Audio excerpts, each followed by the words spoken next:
Hi, this is Swanson, the driver of the boat. The guys at the Caddyshack Minute wanted me to remind you to subscribe to them on iTunes, Google Play, Stitcher, or the podcatcher of your choice. You can also find them at thecaddyshackminute.com. You can follow them on Twitter at CaddyshackMin.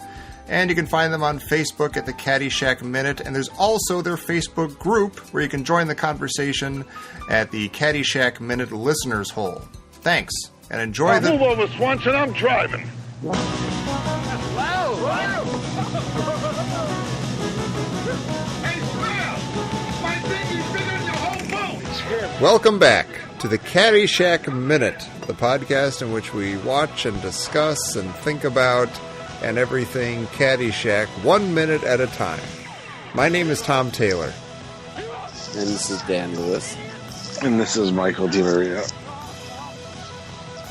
Okay, let's go. That's right, okay. What is that noise? It's the sound of minute 6, which begins with Danny asking Ty Webb if he ever had trouble deciding what to do with his life, and it ends a minute later with Ty admitting that he owns 2 lumber yards. Dan, you're not a fan of the ADR in this scene. I have to be completely honest. I've never, ever noticed it before. It was mostly in the previous minute, at the tail end of the previous minute. I think it switches to natural sound at some point, but I'm not positive. Okay. Oh, they're doing voiceover. They're dubbing voice in. Well, it is a really long, uninterrupted shot that begins far away and it's easier to do that when it's far away. I guess so. It's impressive that they pulled that shot off at all.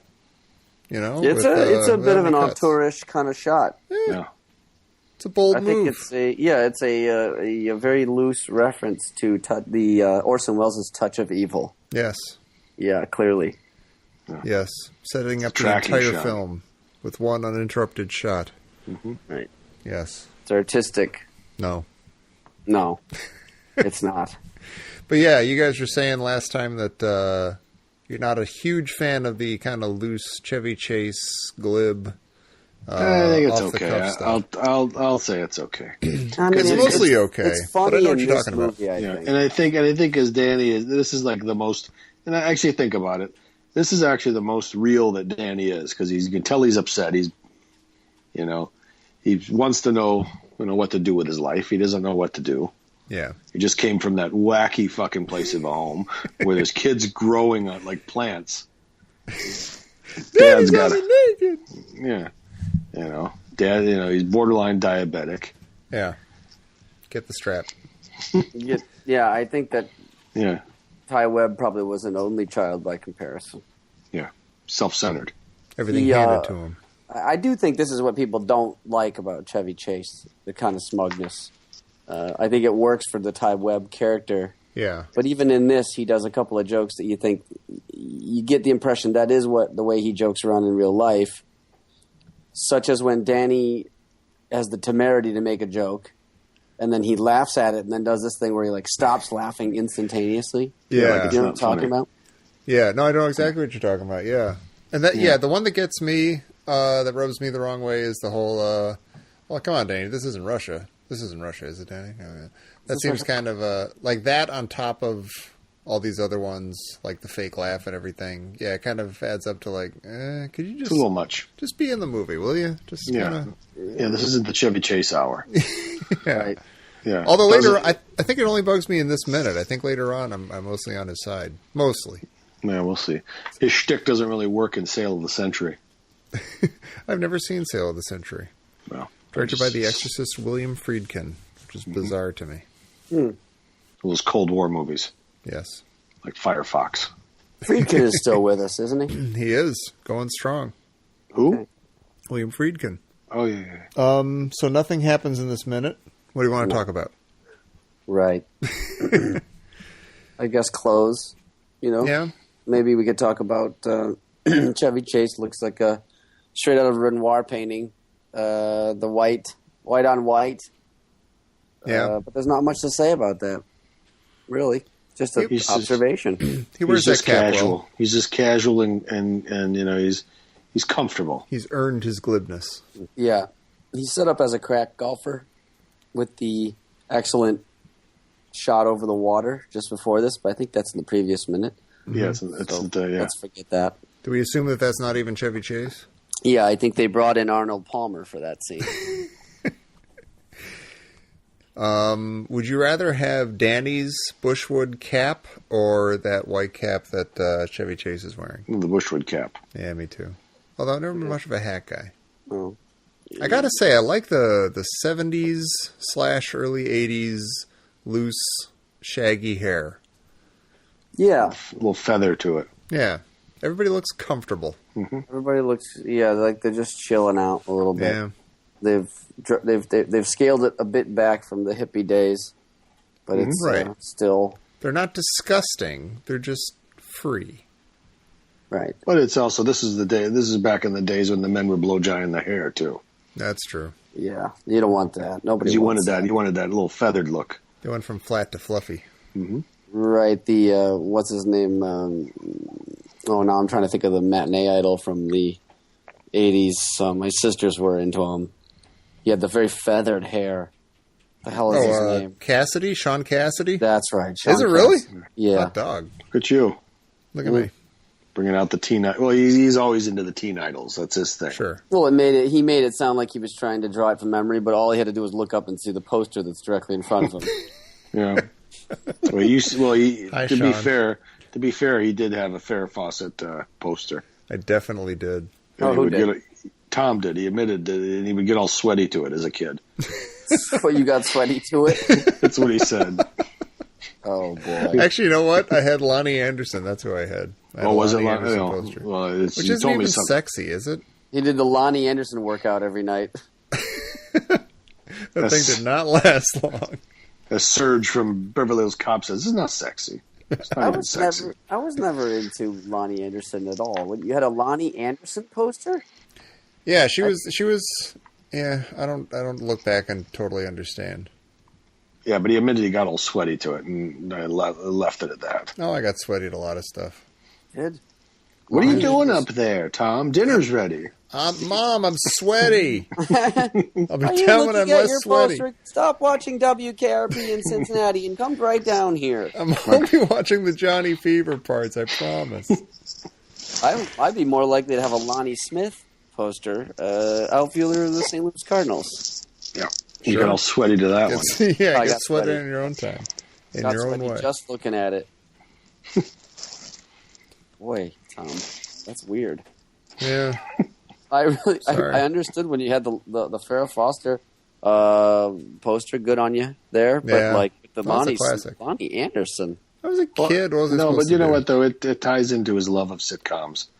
Yeah, that's true. Because it would, it's Right. better than have a Gordon Jump poster on his wall. Yeah, right. Yeah. His He had bicycle all shop. sitcom posters. It's not so much that she was sexy; it was just that he had I Lonnie recognized her. Anderson and Burt Reynolds. He had everybody. I had the whole He had the whole- Anderson Reynolds family. Even had Dom DeLuise up there. Right? Yeah. Yeah. Now that He got me had the guy sweaty. from CPO Sharky. He had the robot from Murray's Riptide. Or from Riptide, Murray. Murray's Riptide. I'm trying to think of what that show is. Murray's Riptide. No, it was Riptide. That was the name of the. I know. And I'm Murray giving was you the a hard time. Murray was the nerd. I should go don't easy remember- on you. You had I don't remember what the consumption. robot was. What a golden era! Just a golden era. Of, Yeah. Golden era of sports and of TV and of sandwiches. It was just a fantastic time. It was great. Those sandwiches were great. Oh, fantastic. you'd have Steakums. Remember Steakums? Oh my God, yeah. They're still in the freezer now, but I wouldn't put that in my body. I'm cooking. I'm cooking my own dinner. I used to come. I was a latchkey kid. You'd come home. Yeah. You'd come home. I'd come home, and then you'd make the Steakums, and you'd just start watching. Start right with the Ultraman Johnny Sacco. Yeah. Bullet Man. Yeah, then go right into Lost in Space. Then take a minute or two to go outside for something, Sure. and you come back in, and then start right into the sitcoms. Facts of Life. Different Strokes. Yeah, but then go right into Don't the forget A-Team Too Close started. for Comfort. Yeah. Yeah. Then you'd rifle right into the nighttime shows, Greatest American Hero, A-Team, depending Yeah. what day of the week it was. Sure. I loved Greatest American Hero. Oh, that, yeah. that show was magical to me when that It's started. fabulous. I couldn't believe how Fabulous cool show. that was. You know why it was good? Because he had to get used to the suit, Yeah. and he had to learn how to fly. It was just a crazy thing that happened to him, and all of a sudden he could Yeah. fly. Yep. That was amazing to me. And that's more realistic. You'd have to figure it out. And do you remember the episode, Dan, of when he went and pitched for the Astros? No, I don't. He went because he went and pitched. And it's like if I put the suit on and I'm a superhero, I'm gonna throw a ball 1,000 miles an hour. Great. I agree with you. Golden era. Golden era, just golden. And Tom had the Lonnie Anderson on the wall getting all sweaty. I mean, it was golden. Jim J. Bullock posters. Monroe. I know a guy who, Eric Drysdale, who was on that other podcast I do.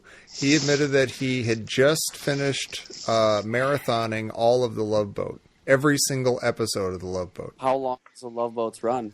It was like 9 years. Oh my The god! show was on for 9 years. That story. Where did he get it from? Is it on Netflix or something? Yeah, probably. Probably is, because they've dumped all those shows on. Yeah. You can get anything. I said what he should have done is watch one Love Boat and then one Fantasy Island and alternate like that the entire time, because that's how you would watch it when it was on. Yeah. Just a complete and utter golden era. Yeah. I remember my dad walking through saying, "Oh, what are you going to watch on TV? There's nothing on time." I'm like, Jesus Christ, Dad, it's Saturday night. It's Love Boat and Fantasy Island. What's the matter with you, you maniac? Yeah, what the fuck's the matter with you, old man? Dad, it's Friday. It's the Hulk and Dukes of Hazzard. What's the matter with you, you maniac? You act like you never heard of Ricardo Montalban. Just let me be, for crying out loud. I just want this one thing. Can't you just let it be?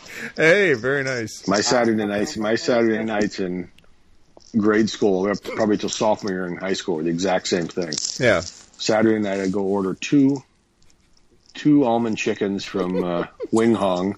I had no idea what you were going to say. I'd go get 2 orders of almond chicken from Wing Hong's in Farmington Hills. Sure. I'd come back and I'd watch Hockey Night in Canada because we had the Canadian stations. Oh yeah, CBC. It was great. Yeah, and then I would just start rifling through the Betamax. I mean, the not the Betamax, the VHS tapes of movies. Sure. Boom, boom, boom. Yeah. Play them all. Just forget about Old Man Foghat for a couple of days. No, this is pre Foghat. This is when I was a social Foghat misfit. was in your future. Yeah, but it was always the same thing. Saturday night, 2 orders of almond chicken, go to Wing Hong, pick it up, bring it home. Hockey Night in Canada, and just stay up till like 4 a.m. just watching TV. Yeah.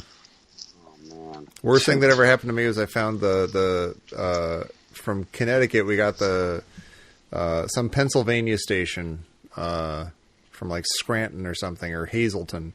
And from like midnight to 3, they just showed uninterrupted Star Trek and Prisoner episodes, and that was my life every summer night. I would just be watching The Prisoner and Star Trek, and it was. And you would stay up and you would watch, like, they would have the old reruns of Ironsides. Mm-hmm. Oh, I liked Ironsides. And then that would be like the last thing they showed before they'd play the national anthem and pull the plug on the station. Yeah, go to bed, kid. Yeah, but you'd sit there and the national anthem would always be louder than everything else on the. It would always wake you up. Yeah. I think that was the point. To wake Take you the up. hint, kid. Yeah. Yeah. What's going on? No one loves you like we do. Go to bed. Take the hint, boy. Your dad's getting up in 20 minutes, and if he sees you on the couch before he's got to go to work, you're about to go to bed. And you're like, my dad's about to be in the shower. Yeah, my dad's about to go to work. Bastard that works every day has to get up. And that's what that national anthem told you. It said, "Don't let your dad come down and see you lounging on the fucking couch before he goes and busts his ass all day on a Saturday morning." It was like a public service. That is a public service. Just trying to keep families healthy. Get to bed, you loser. Yeah. And there's like almond chicken bobbing up and down in your belly. Yeah. There's this from Wing Hong. Wing Hong. You have 5 minutes left to pretend you haven't just done this. Just go to bed. There will be no evidence. That Wing Hong in Commerce in West Bloomfield. It was on like northwestern. I don't remember that area too well. But I wouldn't. Fantastic. I know. But I wouldn't veer from it. It was Wing Hong's every. And while I'd go there and I would order it, and I'd sit there and I'd stare at the carp in the little pool they had there. You know, I didn't get Wing Hong and Steak-umm. I was a big MASH guy, and I would have the off-brand mac and cheese. Oh, really? Yeah. Not even the good stuff. Parents, they didn't buy any name brands, my parents. And when you look in our cupboard, it would appear as though we were issued food by communist Russia. Cheese food. Yeah, Government cheese. Yeah. Noodles and cheese. You can go to the pantry. Take out what you want. Only get 3 things. It's good cheese. Cheese good. It's good cheese. Add water to cheese. It's party. It's the cheese of the party. It's workers' cheese. Build strong bones for working. Yeah. You have blue jeans. Yeah, that's I want to buy blue jeans. My parents bought the food it comes in a white box. It has a single black stripe on it. Yeah. And it just said cereal. Yeah, utilitarian. You had to open it to find out what kind it was. Exactly. Breakfast. It's like the Eastern Bloc food. Yeah, And not breakfast Cheerios flakes. again. Shredded wheats. Shredded wheat. It was just wheat that's been shredded. Been shredded by the party. For the people. Yeah. You watch Fantasy Island after Love Boat. What's the name of that box? It says open at 6 a.m. Consume at 6. Don't open before national anthem signal ends. What do we have left? Eat at 2. Right. All right. It had something. The only photo on it was in the back was a photo of what appeared to be like a Rosie the Riveter type character, except for the Eastern Bloc version. It wasn't a bandana. Yeah, it was a babushka. And she was she was a large woman. She's giving you the finger instead of flexing her elbow muscles. Right. Eat wheat that has been shredded so you can repel the capitalist horde. Right. We shred wheat so you don't have to digest. Get right to work. Get back to work. No time for digesting. Such a truck would be perfect for picking up chicks in Minsk. Mince. Manx. Pick up chicks in Minsk. Minsk. What movie is that from? That's Dr. Strangelove. No, that's The Stripes? Stripes. When the EM50. Yeah. Oh, I love Stripes. I do the Stripes minute. The Stripes Minute. That's when the EM50 blows through the roadblock. Yeah. Such a truck would be perfect for picking up women, chicks in Minsk. Talk about golden era. Is there a movie like Stripes that could come out now? It's not going to work. No. You can't do it. No, it's Movies are fuck good. everybody. There's some good movies out there, but they're not like Stripes in that they don't have the 80s feel. No. Yeah. No, we've gone Sometimes off they the try. reservation here for this minute, but I think this Wasn't minute there was like golf going on or something? No, I think this minute was very necessary because it grounded us in the golden age. That's true. And here we are. Right. Like the minute does for the movie that set us up for the rest of it grounded us, set us up with the story, and now we do all of the rest of the minutes through that lens. Yes, That's right. And we're only about a minute and a half away from meeting Judge Smells. Yeah. Smells. One of the giants of this film. And then Absolutely. and then things really start moving forward. Yeah. But we needed to take a minute to ground ourselves Right. in our golden eras because it'll never be the same. No. And now we're depressed. Yeah. Yeah. Good job.